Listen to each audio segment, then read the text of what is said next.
Happy Dodd-Frank month. It all started January 10th. You've been hearing all the fiction out there, but we got the facts.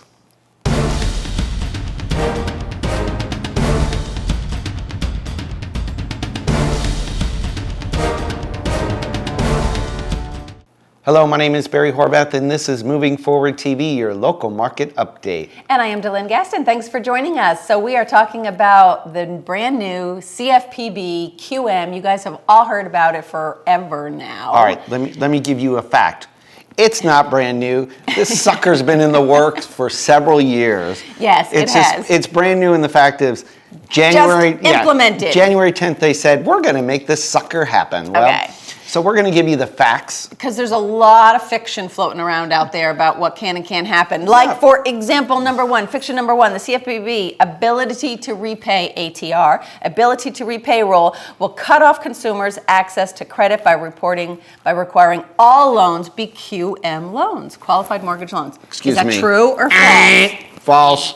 The fact of the matter is, the loans will still be done by the banks as long as the consumer can show the ability to repay the loan. So all these guidelines, etc., are out the window right now. So it doesn't really matter as long as the bank gets proper documentation and the consumer shows the ability to repay, boom, they're going to do the loan.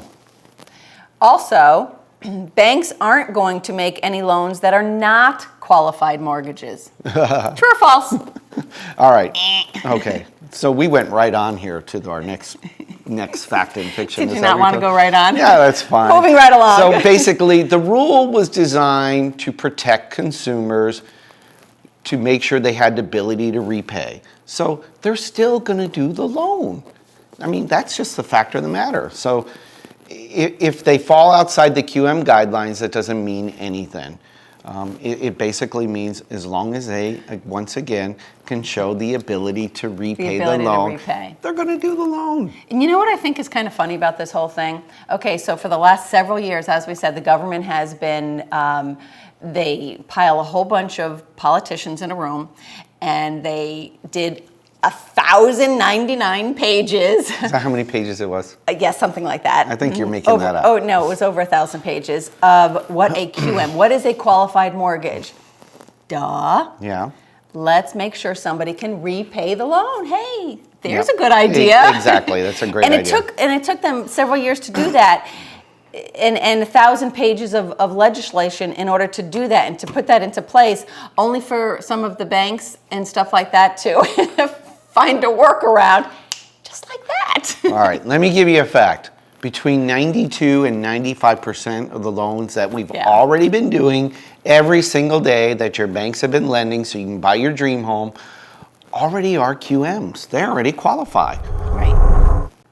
Okay, our next fiction, the ability to repay rule. People say, oh no, we're not going to be able to qualify for as much house because of our debt to income ratio is capped at 43%.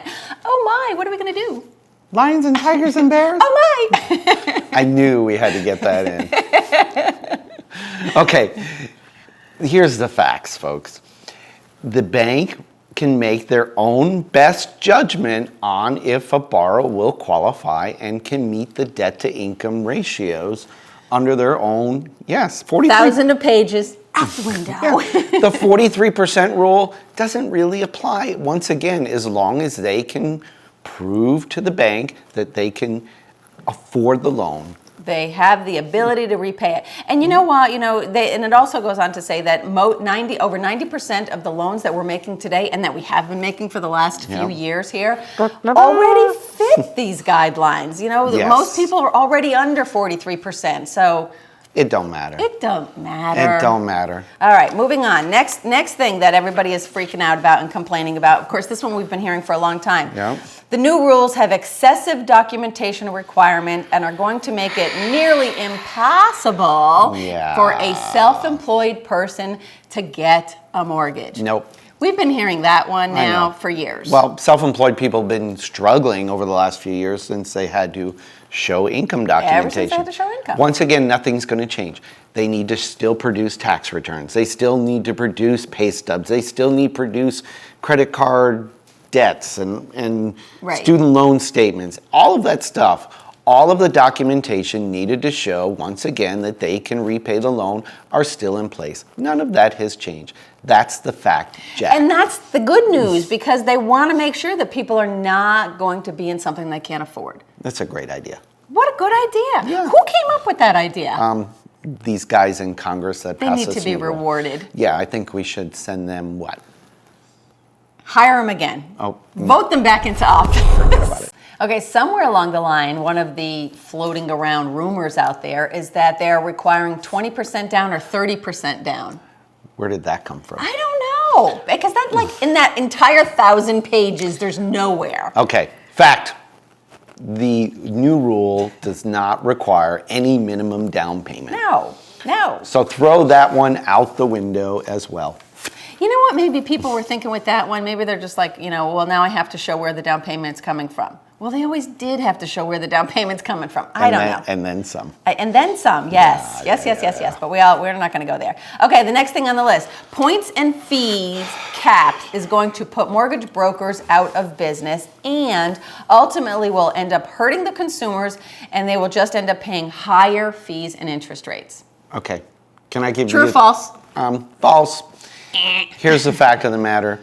The lower loan amounts, they raise the table, like even under $100,000, they can still get up to $3,000 in fees on the minimum. So even if it's like a $60,000 loan, which 3 points will be $1,800, which includes all lender fees, processing, all that, everything. It's still, the minimum is now $3,000 on that. So they threw that out. And basically, if you're working with a direct lender or correspondent, none of those fees are even disclosed, so they don't even count.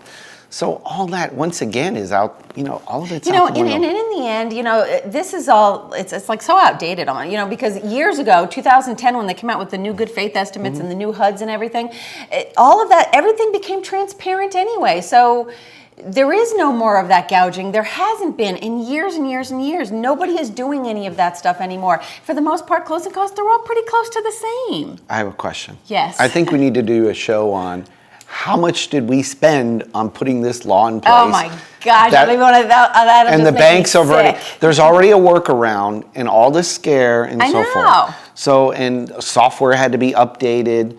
I mean, it's amazing what it's really costing the consumer in the end with this new QM. So I'm so happy January 10th has come and gone, because now we can get on with our lives and get back to playoff football. Yay! We got 4 of the best teams left. I'm so excited. I can't wait. I'm just excited. And then Super Bowl's around the corner. Joy, me we too. won't even talk about it. I'm thrilled. Okay, before we end the show, I need to know, DeLynn, all the viewers want to know who your Super Bowl pick is for this year. Who do you think? They're all going to pick who I'm going to pick. Yeah. Lightning! Go Lightning! Yay!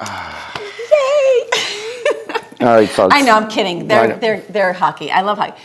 Bucks. I want the Bucks. Are they like? No, but they did get a new coach, so they're on their way to recovery. I heard. But that's next year. He's a okay. Let me explain to you who's left. Yeah. Niners. Seattle Seahawks. Okay. Denver Broncos. Okay. And then those guys up in New England, the Patriots. I know, and I'm from New England originally. Tell me who you think is going to play. Tell everybody. Okay, Look, they all want to know. Who's going to be in the Super Bowl? Doesn't some radio station do like the egg or something like that in the microwave or whatever? Yeah. So, we need some kind of cool thing that we can do to pick the Super Bowl. Okay, so let me just pick somebody. Let's go with Denver. Denver wins the Super Bowl. That's not a bad pick.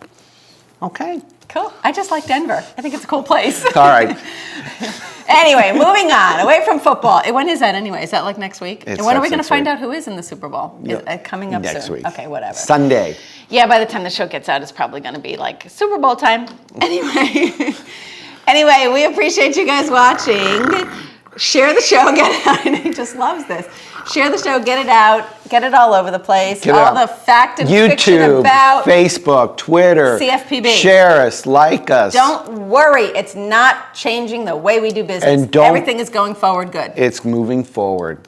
Yes, we are today and every day. Moving forward. We'll see everybody next week. Thanks, bye-bye.